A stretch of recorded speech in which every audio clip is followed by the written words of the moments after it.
Assalamualaikum warahmatullahi wabarakatuh. Selamat pagi anak-anakku. Ketemu lagi dengan Ibu Riris di tematik pertemuan kedua kita, masih dengan subtema 1, organ gerak hewan.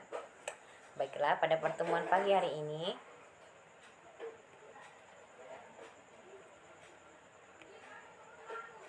kita akan mempelajari tentang membedakan gambar realis, gambar dekoratif, kartun, komik, dan karikatur. Selanjutnya, membedakan alat atau organ gerak hewan vertebrata, bertulang belakang, dan invertebrata atau yang tidak bertulang belakang.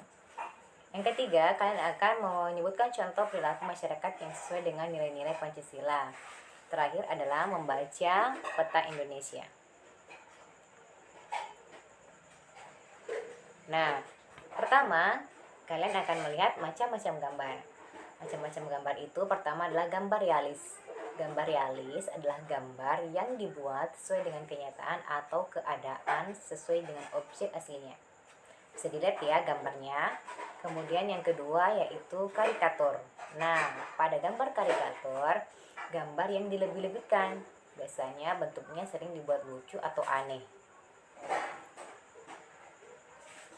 Selanjutnya, ketiga adalah kartun. Kartun adalah gambar yang mengandung humor. Gambar kartun akan terlihat lucu dan mengundang tawa. Tokoh kartun sangat bervariasi, bisa berupa manusia atau hewan. Nah, kalian pasti sering nonton kartun di televisi, bukan? Nah, selanjutnya ada gambar dekoratif. Nah, gambar dekoratif adalah gambar yang dibuat bertujuan menggambar benda menjadi lebih indah. Seperti misalnya motifnya biasa dijumpai pada kain batik, kain songket, pada relief ataupun candi. Nah, komik. Nah, anak-anakku sering baca komik ya. Dulu ada komik yang terkenal yaitu komik Bobo. Nah, sekarang komik bisa dijumpai secara online. Nah, tahu tidak apa sih pengertian komik?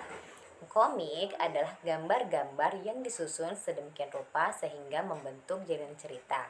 Nah, komik itu juga biasanya berisi tentang percakapan antar tokoh. Selanjutnya kita beralih ke pelajaran IPA tentang perbedaan hewan vertebrata atau yang bertulang belakang dengan hewan invertebrata dan tidak bertulang belakang. Nah, bisa dilihat ya perbandingannya antara golongan vertebrata dan invertebrata. Pada vertebrata, yaitu pasti pertama adalah memiliki tulang belakang.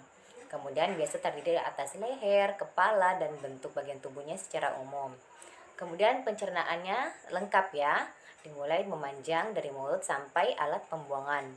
Sedangkan untuk invertebrata sebaliknya, dia adalah tidak memiliki tulang belakang. Kemudian anatomi tubuhnya sangat sederhana. Selanjutnya alat pencernaannya pun juga sederhana. Nah, contoh pada vertebrata ada semua hewan mamalia seperti sapi, kuda, kambing, burung, ikan, lumba-lumba, dan sebagainya. Kalau di invertebrata, contohnya cacing, siput, ubur-ubur, serangga, dan hewan lunak lainnya.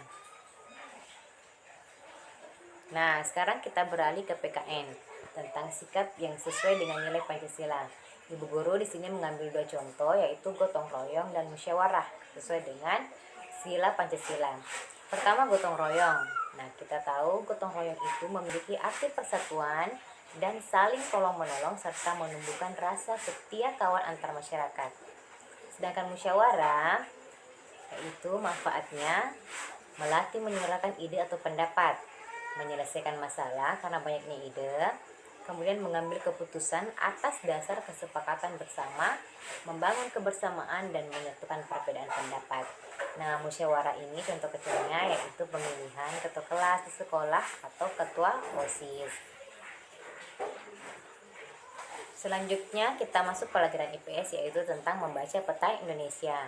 Kita tahu bahwa Indonesia memiliki 5 pulau besar, yaitu ada Sumatera, Jawa, Kalimantan, Sulawesi, dan terakhir adalah Papua. Nah, secara geografis dan astronomis, Indonesia itu terletak di sebelah timur Samudra Pasifik dan Papua Nugini. Kemudian di sebelah utaranya ada Selat Malaka, Laut Andaman, Laut Tiongkok, Laut Sulawesi, Samudra Pasifik, dan Malaysia. Sebelah baratnya ada Samudra Hindia. Kemudian di sebelah selatan ada Australia, Samudra Hindia, Laut Timur, dan Laut Arafura.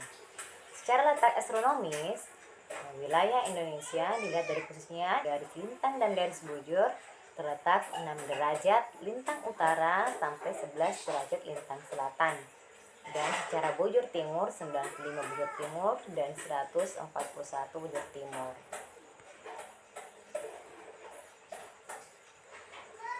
Baiklah anak-anakku sekalian, nah sekian dari Ibu Guru. Terima kasih bagi yang ingin bertanya, silakan. Sekian dari Ibu Guru, terima kasih anak-anakku sekalian. Assalamualaikum warahmatullahi wabarakatuh.